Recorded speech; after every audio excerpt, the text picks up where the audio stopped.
Buenos días, familia, ¿cómo estamos? ¿Bien? ¿Todos bien?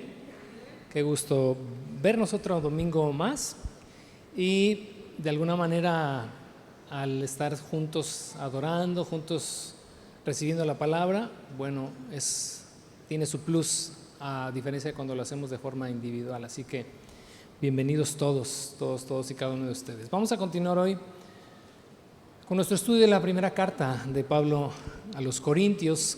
Nos quedamos la semana pasada en justo la mitad del capítulo 6. Hoy vamos a considerar los versos 12 al 20. Nuestro tema de hoy es la inmoralidad sexual. Y en una sociedad como la sociedad de Corinto, es un tema que no podía faltar por algunas razones que ya se expusieron desde la primera sesión. Hoy estamos ya en la 10ª. Y en la medida que avanzamos nos vamos dando cuenta que la condición de la vida al interior de la iglesia de Corinto daba mucho que pensar. Pero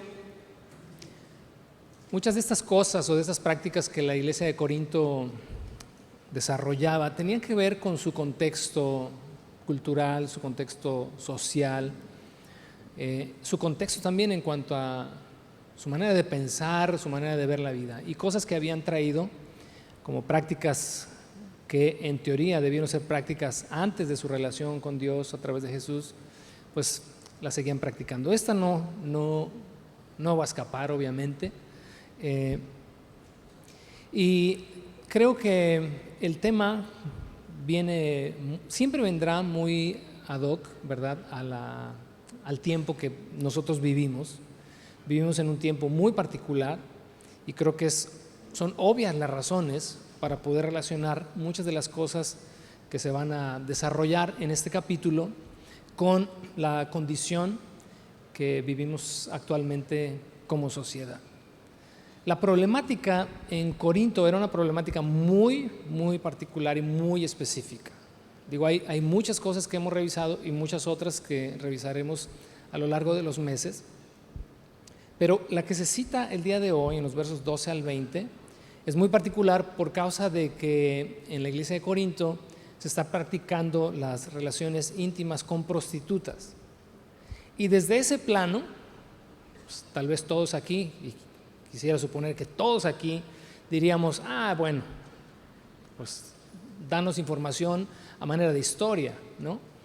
Pero los elementos que conforman la inmoralidad sexual desde la perspectiva bíblica no se limitan solamente o exclusivamente al hecho de que una persona pague por los servicios sexuales de otra. Es decir, la inmoralidad sexual se extiende a tiene muchas ramificaciones. La palabra usada en la escritura para inmoralidad es porneia.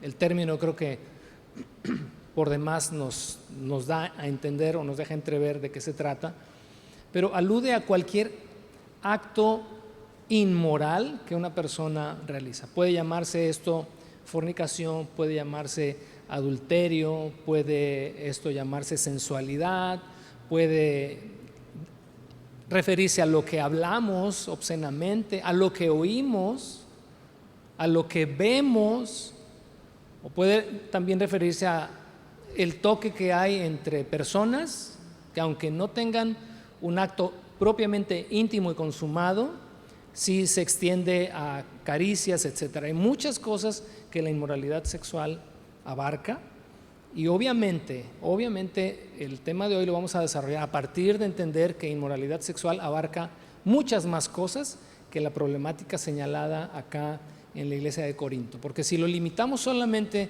a la exhortación que Pablo le hace a la iglesia, pues todos aquí nos vamos a zafar y vamos a decir, bueno, pues esto no nos compete a nosotros. Sí nos compete, por supuesto, por las razones que vamos a ver a continuación. Ahora, la exhortación tiene como punto de partida un falso argumento que la iglesia de Corinto estableció a manera de excusa o fórmula para poder justificar cada una de estas acciones que ellos realizaban. Quiero en ese sentido recalcar que muchas, si no es que casi todas las observaciones que Pablo le hace a la iglesia de Corinto, parece que nos dejan ver como que la iglesia hace muchas de esas cosas en ignorancia, como hemos visto en los casos anteriores. Y en ese sentido, si es que así fuera, pues Pablo está recordándoles, las cosas que ya les había enseñado y reenfocándolos en cuanto a, no pueden ser ignorantes en cuanto a estas cosas. Algunas de las exhortaciones del día de hoy tienen que ver, no saben o no se han dado cuenta, no entienden esto y esto y esto y esto, porque pareciera ser que en su afán por libertad, en el tema de hoy, los corintios habían formulado algunos argumentos para justificar y entonces poder hacer estas cosas sin ningún peso sobre sus conciencias y no considerarlo propiamente un acto pecaminoso.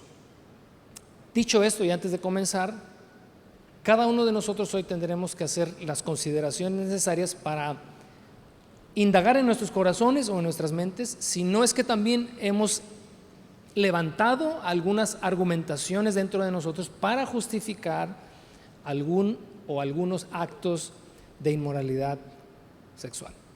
Vamos primero al argumento que está en los primeros versículos de la porción de hoy, que está en los versículos 12 y la mitad del verso 13. Y dice así: ustedes dicen, se me permite hacer cualquier cosa, pero no todo les conviene. Y aunque se me permite hacer cualquier cosa, no debo volverme esclavo de nada. Verso 13. Ustedes dicen, la comida se hizo para el estómago y el estómago para la comida. Y entre paréntesis, eso es cierto, aunque un día Dios acabará con ambas cosas. Primero que nada, quisiera poner en contexto esta primera sección que considero una argumentación por parte de los corintios para prácticas inmorales, en cuanto a, sobre todo para aquellos que ya son creyentes de tiempo. Tal vez leíste la versión Reina Valera por muchos años y conoces esta porción de todo me es lícito, pero no todo conviene. Todo me es lícito, pero no todo me edifica. Yo no me dejaré dominar por ninguna de estas cosas. Y el vientre es para las viandas y las viandas para el vientre. Es, en otras palabras, esto mismo.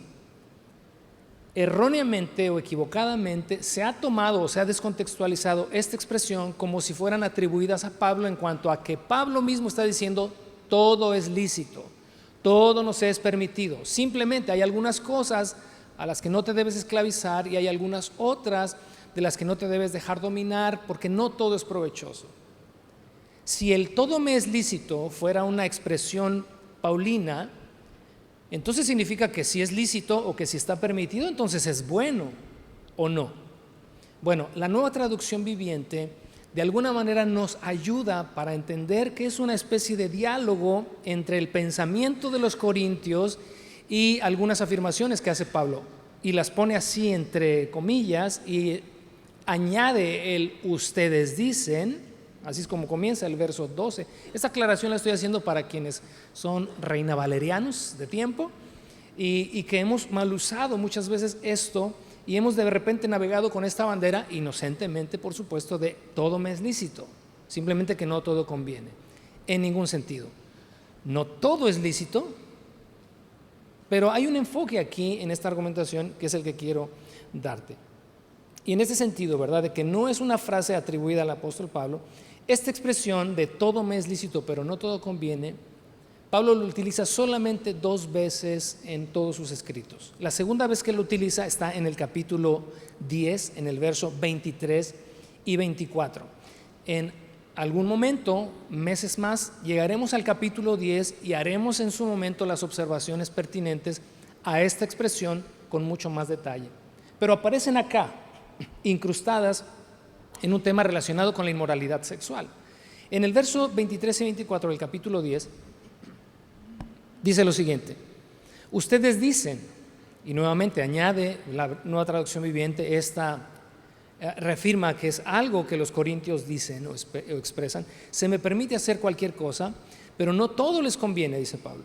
Ustedes dicen, se me permite hacer cualquier cosa, pero no todo trae beneficios. Si te das cuenta, es la misma figura utilizada acá en el capítulo 6. Luego añade, no se preocupen por su propio bien, sino por el bien de los demás. Ahora, la clave para entender por qué están incrustadas, al menos en el capítulo 6, estas declaraciones o estos argumentos de los corintios, está en el verso 25 acá. Dice, así que pueden comer cualquier carne que se venda en el mercado sin preguntar nada por motivos de conciencia, pues la tierra es del Señor y todo lo que hay en ella. En ambos casos, en el capítulo 6 y en el capítulo 10, la relación o la conexión que hay entre la declaración de todo me es lícito o todo está permitido tiene que ver con los alimentos. Y obviamente la pregunta que surge es ¿por qué se incrusta en el capítulo 6 esta declaración relacionada con los alimentos en un entorno, en un contexto de inmoralidad? Quiero dar, para quienes recién están comenzando su caminar con el Señor, un poquito de contexto en esto. Los demás que ya lo saben, historia que conoces, ten paciencia. La conexión entre todo me es lícito en este aspecto de libertad al cual los corintios estaban de alguna manera familiarizados, tiene que ver con la legislación de Moisés. En el Antiguo Testamento, Antiguo Pacto, ley mosaica, había muchas prescripciones y restricciones acerca de algunos alimentos que el pueblo de Israel no debía comer. El más común de todos estos animalitos a los cuales los judíos no podían tener acceso era el cochi. No sabían de lo que se perdían. En el Evangelio, muchas de estas restricciones fueron quitadas. La carta del apóstol Pablo a los Gálatas es muy preciso en cuanto a explicarnos estas cosas, no solamente la alimentación, hay muchos otros aspectos de la ley que en el Evangelio ya no se trasladan, no se transmiten al creyente. Entre ellos, obviamente, como lees en Gálatas y como lees en el libro de los Hechos, la alimentación ya no tiene ningún tipo de restricción, al menos en un aspecto espiritual o en un aspecto ritual. Si decidieras no comer ciertos alimentos por tu salud, pues es un tema simplemente de ahí, se limita a eso, un tema de salud. Pero ya no están, en un sentido espiritual, ya no están restringidos. Pablo debió hablar mucho de esto con la iglesia de Corinto, en cuanto a la libertad que se tiene para participar de todos los alimentos. El capítulo 10 nos va a dejar muy claro todo esto, de lo cual solamente estoy dando algunas probaditas para entender por qué se establecen estos argumentos al inicio de la temática de la inmoralidad sexual. Dentro de esta argumentación y dentro de esta instrucción que Pablo dio en relación a la libertad que tienen los creyentes para participar de todos los alimentos, solamente emite una advertencia y está precisamente en la carta de Pablo a los Gálatas en el capítulo 5, en el verso 13, y dice así: pues ustedes, mis hermanos, han sido llamados a vivir en libertad. No pierdas de vista esto. Han sido llamados a vivir en libertad, pero no usen esa libertad para satisfacer los deseos de la naturaleza pecaminosa. En otras versiones dice: no usen la libertad como un pretexto para el libertinaje. Al contrario, usen la libertad para servirse unos a otros por amor. Es el mismo sentido y es la misma intención que nos encontraremos en 1 Corintios capítulo 10 cuando lleguemos allá. ¿Cuál es el problema acá entonces? Pareciera que los corintios, utilizando esta libertad para participar de los alimentos, ya no hay restricciones, no solamente en cuanto a la alimentación, sino ya no hay restricciones en cuanto a muchos aspectos de la ley, etcétera, etcétera, etcétera. Trasladaron estos principios de libertad en algunos aspectos a los aspectos también de la moralidad. Si soy libre, si puedo hacer cualquier cosa, si todo me es lícito o si todo me es permitido en estos aspectos, pues significa también que todo me es lícito en algunos otros aspectos también, incluida la sexualidad. Y no perdamos de vista que esta iglesia de Corinto está plantada en un entorno socialmente corrupto, hablando de moralidad. Así que en ese sentido, la libertad en cuanto al consumo de los alimentos es ahora usada como una excusa para realizar prácticas inmorales y que esto no generara ninguna convicción de pecado en ellos. En el capítulo 6, en el verso 13, la declaración que está en el verso 13 parece expresar hasta dónde los corintios habían llegado en este sentido. Leímos que dijeron, o ellos dicen, la comida se hizo para el estómago y el estómago para la comida. Ahí es donde está la conexión entre todo me es lícito y todo me es permitido, pero no todo conviene, pero no todo edifica, pero no te dejes dominar de todo eso. Contesta Pablo a esta argumentación. Pero ellos mismos decían, sí, pero la comida se hizo para el estómago y el estómago para la comida. Es como si estuviesen diciendo, y ahí es donde va a entrar la conexión con el tema de la inmoralidad, el cuerpo se hizo para el placer y el placer se hizo para el cuerpo. En las escuelas helenísticas o helénicas, no sé cuál sea, cómo se debe decir, pero en el pensamiento griego dominante de aquel tiempo, muchas de estas escuelas precisamente promovían el placer como el fin máximo del hombre. Había otras escuelas también, como la escuela de Platón, en la que se decía que el cuerpo es la cárcel del alma. Por lo tanto, lo que hagas con tu cuerpo no trasciende en lo eterno, así que da lo mismo lo que hagas con tu cuerpo.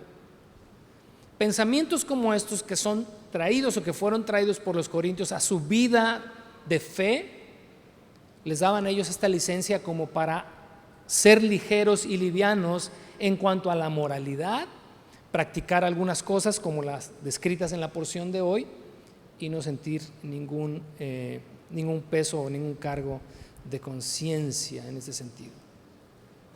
Ellos levantaron sus argumentos y cuando levantan estos argumentos me hace pensar que son muy similares a los que levantamos nosotros como creyentes hoy en día. Y nuestros argumentos pueden ser como, pues todo el mundo lo hace. ¿Qué hay de malo en eso? Los hijos diciéndole a los papás, es que en tu tiempo, pero ahora es normal, así es. O bueno, es que nos amamos y nos vamos a terminar casando. O es una muestra de amor o una argumentación, creo que muy descontextualizada, igual que la condición de los corintios es, pues la carne es débil. Ellos levantan esos argumentos. A partir entonces de la segunda parte del verso 13 y hasta el verso 20, Pablo va a responder o va a contrarrestar o va a contraargumentar ante esto con 5 principios fundamentales. Y ese es ahí donde entramos nosotros ya en materia. 5 principios fundamentales a partir de los cuales Pablo desarrolla su contraargumentación. El primero es cuál es el propósito del cuerpo. El segundo es nuestra unión con Cristo. El tercero es los efectos dañinos, en este caso de la inmoralidad. Número 4, somos templo del Espíritu Santo. Y número 5, los derechos de propiedad de nuestro cuerpo. 5 principios con los cuales Pablo va a contraargumentar a los corintios en su determinación de sentirse que son libres y que todo les es lícito, que todo les es permitido, que el placer, ¿verdad?, es para el cuerpo y el cuerpo para el placer. Bueno, vámonos a la primera de ellas, vamos a avanzar rápido en las 5. La primera, que es el propósito del cuerpo, lo tenemos en la segunda mitad del verso 13 y el verso 14. ¿Qué dice ahí? Pero ustedes no pueden decir. Observa el pero. Ante su argumentación, ante sí, el estómago es para el alimento y el alimento para el estómago, hay algo que ustedes no pueden argumentar, hay algo que no pueden decir, que nuestro cuerpo fue creado para la inmoralidad sexual. Fue creado para el Señor y al Señor le importa nuestro cuerpo, y Dios nos levantará de los muertos con su poder, tal como levantó de los muertos a nuestro Señor. El diseño y el propósito para la sexualidad, Dios lo estableció desde el principio. ¿Qué dice Génesis capítulo 2, 23 y 24? Tal vez la mayoría de nosotros conocemos esta porción, la has escuchado en bodas o simplemente cada vez que vas al Génesis. Esto siempre resalta en el momento que Dios crea al hombre y a la mujer. Verso 23 dice: el hombre dijo cuando una vez le fue presentada su mujer: esta es ahora hueso de mis huesos, carne de mi carne. Ella será llamada mujer porque del hombre fue tomada. Por tanto, el hombre dejará a su padre y a su madre y se unirá a su mujer, y serán los dos o ambos una sola carne. En el diseño de Dios, en el propósito de Dios, que creo queda más que claro y más que evidente, que es entre un hombre y una mujer, y que la unión entre dos personas está dentro del vínculo de una relación de compromiso llamada después matrimonio, de donde se forma la familia, el propósito de la sexualidad también, la procreación, etcétera, etcétera, que obviamente conlleva placer, es parte del diseño de Dios. Y lo que Pablo está diciendo a estos corintios: hey, momento, Dios no creó nuestro cuerpo para la inmoralidad sexual. Voy a hacer un paréntesis a ver si no me pierdo, porque de repente pienso y ya sabes, pero entendemos muchos de nosotros entendemos que la sexualidad conlleva placer. Y yo he pensado a veces, digo, híjole, es que si no conllevara placer no nos habríamos reproducido como era el plan de Dios. Cuando Dios bendijo al hombre y a la mujer: reproduzcanse, multiplíquense, sojuzguen la tierra. Y entonces creo que el placer se añade a la relación íntima para entonces poder promover la procreación.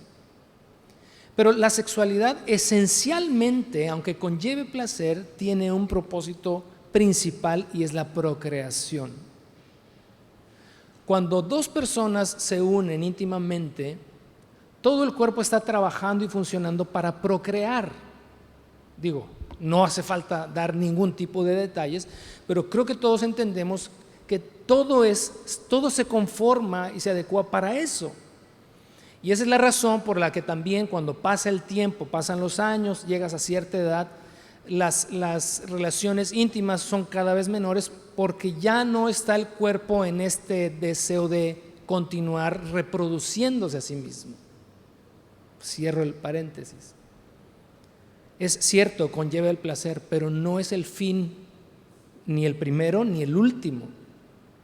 Cuando dice acá en el verso 13: ustedes no pueden decir que el cuerpo fue creado para la inmoralidad, es porque aunque conlleve placer, el fin último en la relación íntima o en la sexualidad no es el placer.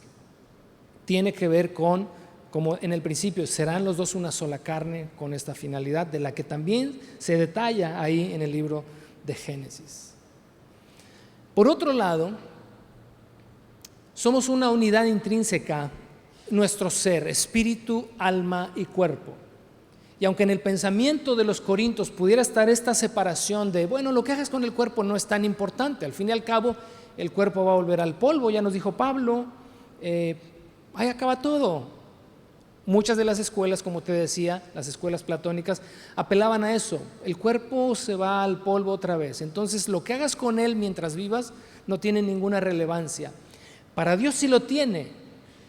Número uno, dice, porque el cuerpo no fue creado para la inmoralidad, fue creado para el Señor, y al Señor le importa, dice, nuestro cuerpo. Somos una unidad intrínseca en que no desconectamos bajo ninguna circunstancia el cuerpo, el alma y el espíritu. Tan no se desconectan que cuando tu cuerpo está enfermo, afecta tu alma, afecta tu espíritu. Cuando tu alma está enferma, afecta tu cuerpo. No hay manera de que lo desconectemos. Y como veremos más adelante, cuando Dios compró, ese es el último punto, cuando Dios nos redimió, no solamente redimió nuestra alma, nos compró completos, no compró nada más el motor, compró también la carrocería, nos redimió completos. Por eso al final de esta porción dice, y Dios nos levantará de los muertos con su poder. Hablaremos de eso en el capítulo 15. Pero acá, en cuanto a que somos una unidad intrínseca, dice 1 Tesalonicenses 5:23, ahora que el Dios de paz los haga santos en todos los aspectos, y que todo su espíritu, alma y ¿qué? Se mantengan como sin culpa hasta que nuestro Señor Jesucristo vuelva. No pudiéramos bajo ninguna circunstancia argumentar, bueno, yo en mi espíritu, en mi conciencia estoy bien, estoy tranquilo, sé que estoy teniendo una relación inmoral con alguien, pero estoy bien. O sea, Dios y yo estamos tranquilos, estamos en paz. Eso no puede suceder bajo ninguna circunstancia, porque todo nuestro ser, espíritu, alma y cuerpo, dice, sean hallados o nos mantengamos sin culpa hasta que Cristo vuelva. ¿Por qué es importante para el Señor nuestro cuerpo? Porque tenemos capítulo 15, ya llegaremos allá, ese sí nos cuelga un poquito más, y el capítulo 15 es de verdad, es más, si lo puedes ir leyendo, te lo sugiero, porque es un capítulo muy profundo en cuanto a la resurrección de los muertos. Si para nosotros, de hecho la exhortación en el capítulo 15, en el verso 12, la exhortación para los Corintios, una de las exhortaciones que se van dejando más ya hacia el final de la carta, es porque no creían en la resurrección de los muertos. Y entonces puedes entender por qué estaban teniendo estas libertades, por qué se daban estas libertades en cuanto a la moralidad. Pues porque ni siquiera creían que después de la muerte nuestros cuerpos serían redimidos y serían glorificados y serían transformados y recibiríamos un cuerpo nuevo. Como estas cosas no las creían, pues obviamente podían entonces arguir que pues lo que hagas con el cuerpo acá no pasa nada. Ya veremos la exhortación allá en el capítulo 15. El segundo principio de la contraargumentación de Pablo tiene que ver con nuestra unión con Cristo. Versos 15 al 17 dicen así: ¿no se dan cuenta de que sus cuerpos en realidad son miembros de Cristo? ¿Acaso un hombre debería tomar su cuerpo, que es parte de Cristo, y unirlo a una prostituta? Jamás. Verso 16: ¿y no se dan cuenta de que si un hombre se une a una prostituta, se hace un solo cuerpo con ella? Pues las Escrituras dicen, y está citando lo que leímos de Génesis capítulo 2, verso 24, los dos se convierten en uno solo, serán una sola carne. Pero la persona que se une al Señor es un solo espíritu con Él. Cualquiera de nosotros se preguntaría, ¿cómo es posible que una iglesia a la cual Pablo le invirtió tanto tiempo, a la cual les enseñó continuamente muchas cosas, muchísimos principios, dio luz en cuanto a muchos aspectos de la doctrina de Cristo, etcétera, cómo es posible que pudieran justificar tener relaciones con una prostituta? En la primera sesión, y para quienes no estuvieron acá, para quienes sí estuvieron les recuerdo, para quienes no estuvieron les informo. En Corinto hay una acrópolis, le llamaban el Acrocorinto. Hasta arriba de una piedra gigantesca, de un monolito enorme, estaba un templo a Afrodita, o en algunas otras culturas llamada Diana. Afrodita era la diosa de la fertilidad. En el culto a esta, te iba a decir mujer, pero pues no es mujer, a esta diosa, se practicaba la prostitución sagrada. Y se dice que había en ese templo más de 1000 prostitutas sagradas. Es decir, parte de la cultura religiosa de los corintios era subir a la Acrópolis, al templo de Afrodita, y pagar, porque tenían que pagar, realizar actos sexuales en el templo, y eso era parte de la religión. Culturalmente, entonces, ir y buscar una prostituta sagrada era algo normal, era algo común. Y yo creo que había mucho religioso en Corinto. Cuando vienen a la fe, cuando se les enseña, cuando se les instruye, en algún momento hay un cambio en ellos para retroceder nuevamente a sus prácticas antiguas, pero al justificarlas cobra sentido, todo me es lícito, todo está permitido. El estómago es para el alimento y el alimento para el estómago. En ese sentido, del cuerpo para el placer y el placer es para el cuerpo. Y todas estas escuelas griegas de las cuales te hablé un poquito. Ahora lo que Pablo está contraargumentando es, ¿no se han dado cuenta que nosotros estamos en unión con Cristo? Hay una unión espiritual entre Cristo y su iglesia por medio del Espíritu Santo, de la cual incluso nosotros hablamos la semana pasada. Y déjame recordarte lo que hablamos la semana pasada.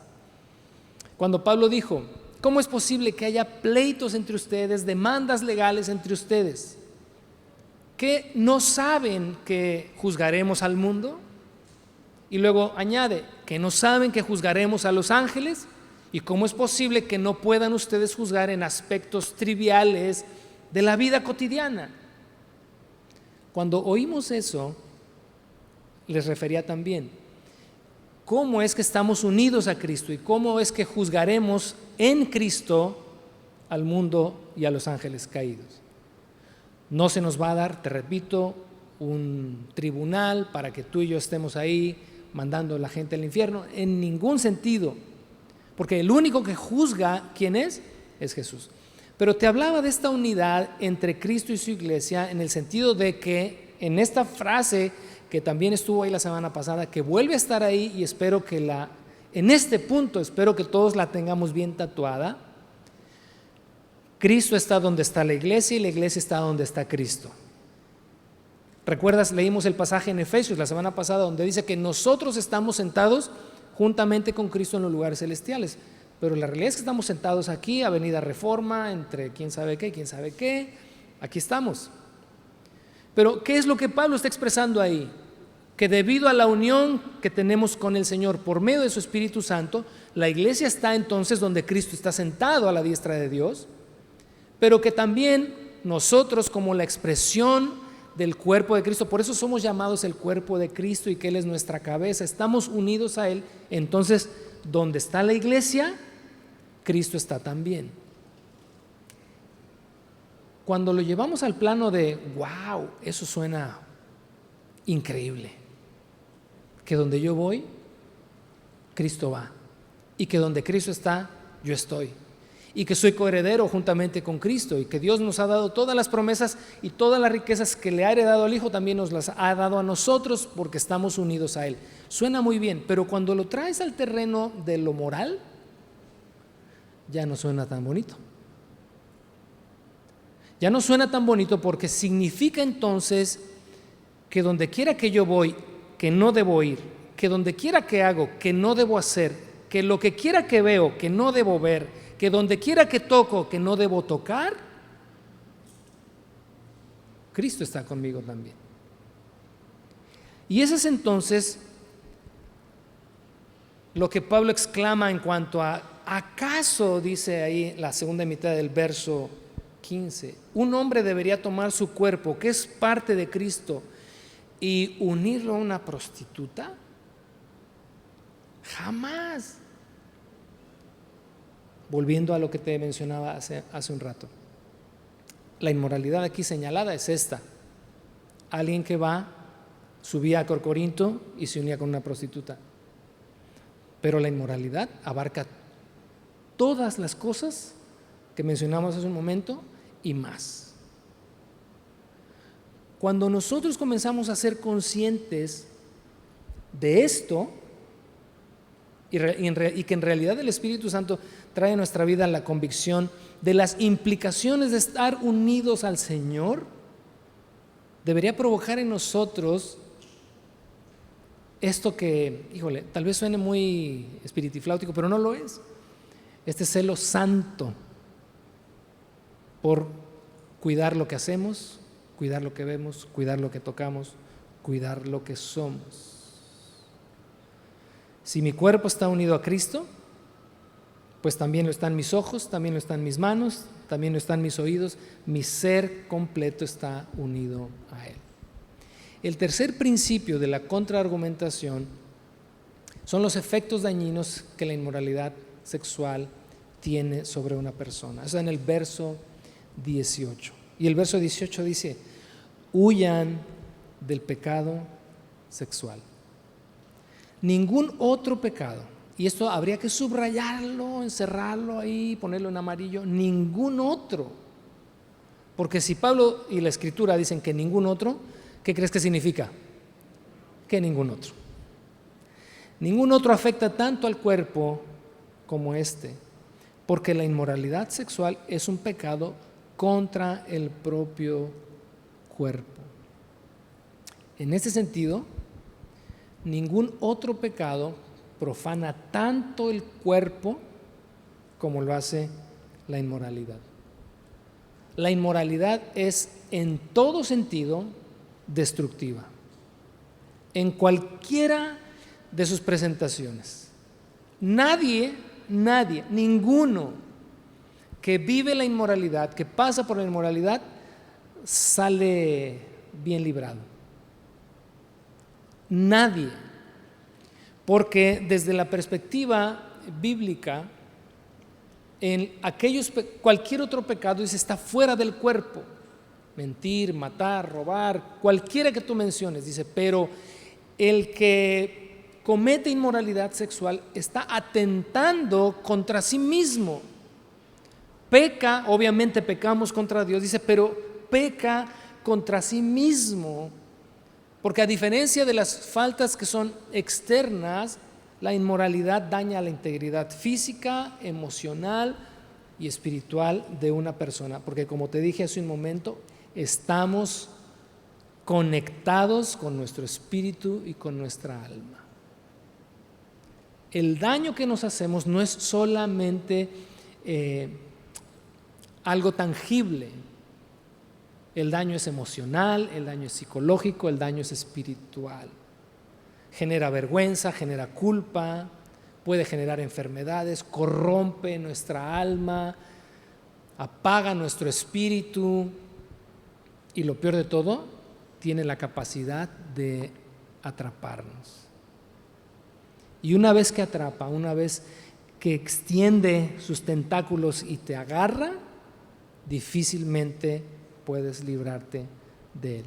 El libro de Proverbios tiene un par de capítulos que hablan acerca de esto. Nos da tremendas advertencias a todos. Ahí obviamente el énfasis que da el escritor es a los hombres, pero es indistinto, hombres o mujeres. Por eso la expresión con la que comienza este verso 18, en esta argumentación o esta contraargumentación del daño que genera a una persona la inmoralidad, lo primero que Pablo dice es: huyan de la inmoralidad sexual. Porque es algo, cuando nos invita a huir, a salir corriendo, es obviamente el ejemplo que se nos viene siempre a la mente, y qué bueno que esté ahí, es el ejemplo de José, la historia de José en el libro del Génesis. Creo que ilustra de manera perfecta la forma en la que tú y yo siempre deberíamos estar reaccionando ante cualquier cosa que tenga ahí el letrero de peligro. Huye, porque una vez que te atrape, no vas a poder escapar. Hay un tema clásico en la historiografía, ¿verdad?, del mundo, que tiene que ver con la caída de los imperios.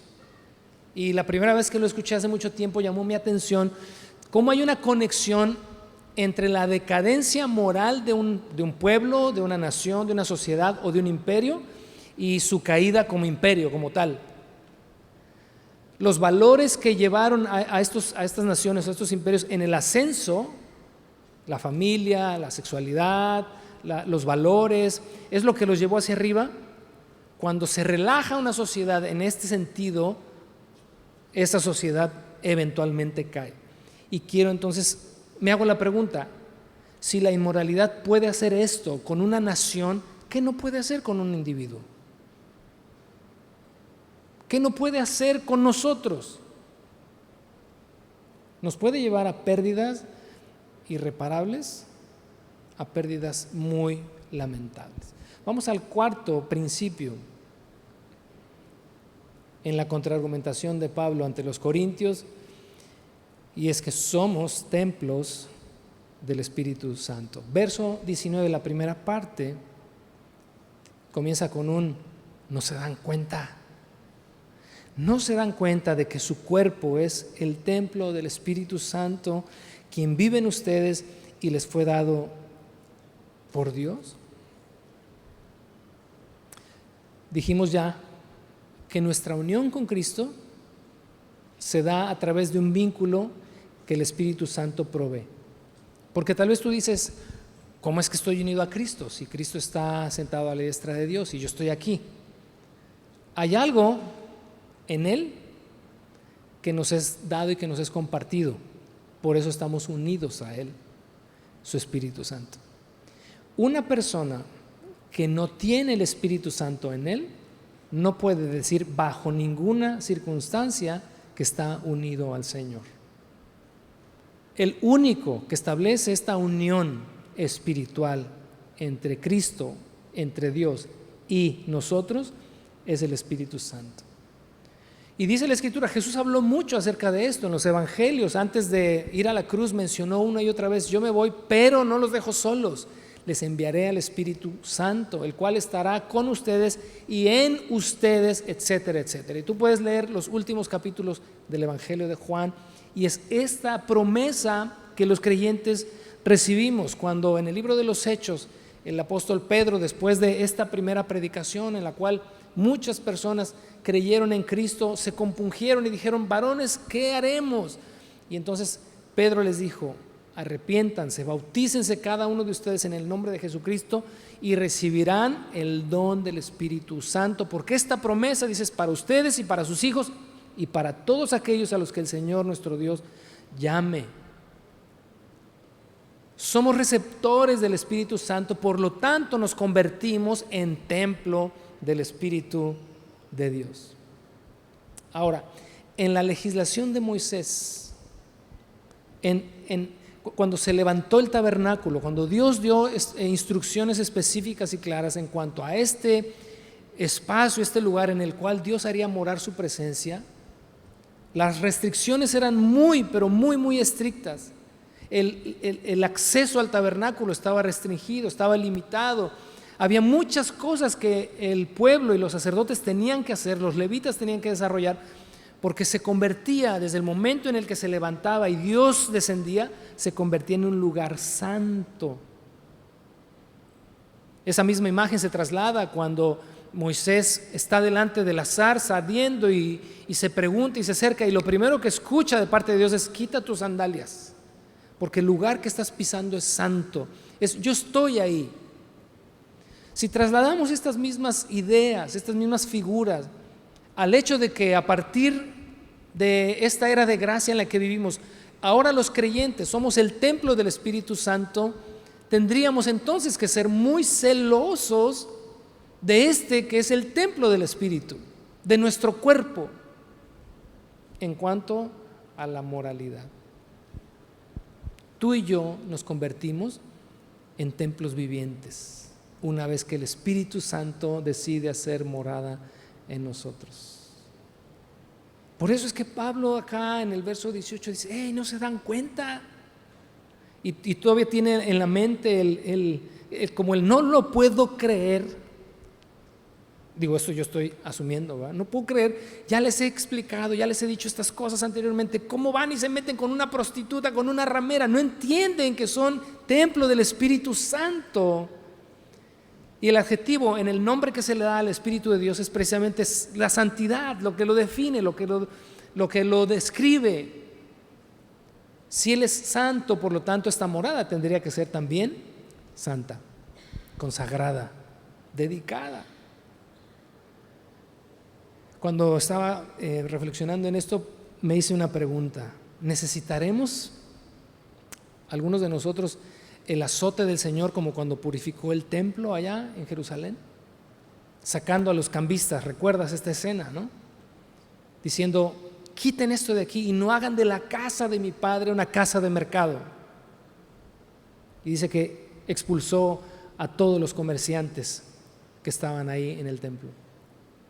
Si ahora tú y yo somos el templo, bueno, si lo necesitamos, pues venga, ¿no? Yo espero que a partir de hoy esto nos lleve a muchos a reflexionar en cuanto a estas cosas, y si es necesario que venga el azote, que venga, porque somos templo del Espíritu Santo. Si no somos templo del Espíritu, pues no te preocupes, esto no es para ti. Pero ojalá fuera para ti. Ojalá hoy tomes la determinación y la decisión, no solamente de modificar tu forma de vivir, de entregar tu vida a Cristo.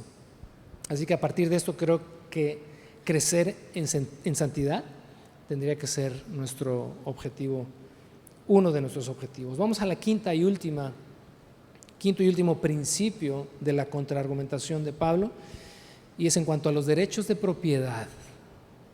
La segunda parte del verso 19 y el verso 20 dice: ustedes no se pertenecen a sí mismos, porque Dios los compró a un alto precio. Por lo tanto, honren a Dios con su cuerpo. Lo que está aquí implícito es el concepto de la redención. Cada vez que tú escuches fuimos redimidos, Él nos redimió, o etcétera, etcétera, todo lo que tenga que ver con la redención en Cristo Jesús, la idea en el pensamiento hebreo de los tiempos bíblicos es alguien comprando a un esclavo en el mercado. Esa es la figura, o ese es el concepto que conlleva el término redención.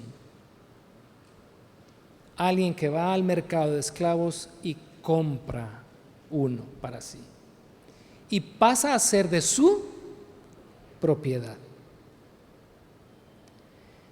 En otras palabras, tú y yo le pertenecemos al Señor en espíritu, alma y cuerpo. No solamente tu corazón, no solamente tu alma, tu cuerpo, mi cuerpo, le pertenecen al Señor. Y añade el apóstol Pablo, porque se pagó un precio muy alto por él. Generalmente, y ojalá a partir de hoy ampliemos, ¿verdad?, nuestro concepto, pero generalmente cuando hablamos de redención siempre lo atribuimos a redimió mi alma, salvó mi espíritu. Integremos todo nuestro ser a esto. El Señor en la cruz del Calvario con su sangre también pagó por tu cuerpo y por el mío. Y cuando el Espíritu Santo nos sella, no solamente sella nuestro espíritu para el día de la redención, también sella nuestro cuerpo. Por eso dijo anteriormente, y Dios, así con el mismo poder que levantó al Señor Jesucristo de entre los muertos, nos levantará también a nosotros, porque compró también tu cuerpo y el mío. Esto es muy contrario a lo que se promueve hoy. Esto es mi cuerpo y yo puedo hacer con él lo que yo quiera, ¿no? Está bien para alguien que no ha sido redimido. Es correcto en alguien que no ha sido redimido. Pero para quienes hemos sido redimidos, es decir, comprados a un alto precio, no podemos decir en absoluto que este cuerpo es mío y que yo puedo hacer con él lo que yo quiera.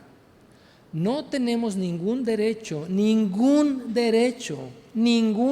sobre nuestro cuerpo más que el derecho y la obligación que el Señor mismo, quien es el propietario, nos otorga y nos dice, bueno, con tu cuerpo has de honrarme.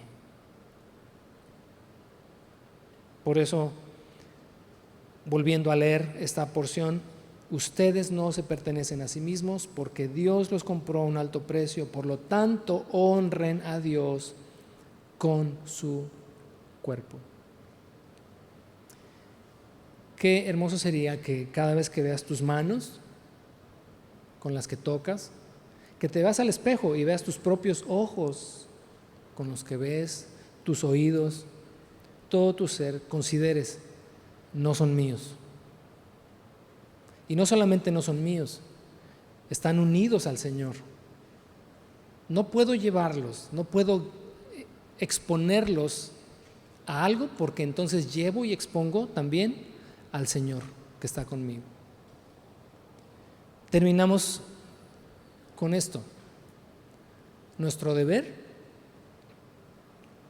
así como para los corintios en esta sociedad, no hablo de la iglesia de Corinto, sino la sociedad corinta o la sociedad griega o nuestra sociedad, el placer es el fin último. Para nosotros el fin último debe ser glorificar a Dios con nuestro cuerpo. Terminamos leyendo Romanos capítulo 12, verso 1.